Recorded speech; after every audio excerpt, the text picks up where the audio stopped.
আসসালামু আলাইকুম। আমার না পুরনো লাইব্রেরি আগে ভালো লাগতো না।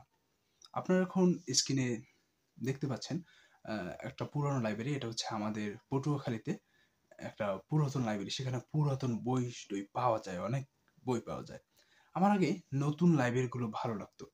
কিন্তু যখন আমি পুরনো লাইব্রেরি থেকে আ ন পুরনো বইগুলো পেলাম, এটা আমার হয়েছে কখন?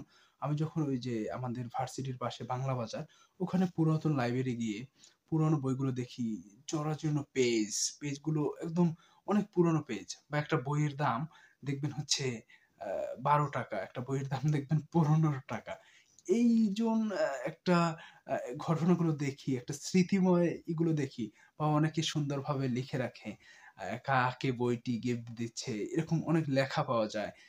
এইগুলো যখন দেখি না, তখন অনেক ভালো লাগা কাজ করে একটা। এজন্য পুরনো বইগুলো আমার কাছে বেশ ভালো লাগে বা অল্প দামেও পাওয়া যায় পুরনো বইগুলো। তাই আমি পুরনো বইগুলো এখন বেশ সংগ্রহ করি। তাই আমি যখন এই পটুয়াখালী আসলাম, তখন হচ্ছে আমাদের পুরনো লাইব্রেরিটায় ঘুরে দেখলাম। অবশ্য সেখানে একাডেমিক বইও আছে অনেক বেশি। আর একাডেমিক বই ছাড়াও বিভিন্ন গল্প, উপন্যাস এইসবের বইও আছে। আর হ্যাঁ, আপনার কি পুরনো বই ভালো লাগে? এটা কিন্তু আমাকে জানাতে পারেন বা পুরনো বই কি আপনি কখনো কিনেছেন কিনা? যদি না কেনেন, কিনতে পারেন।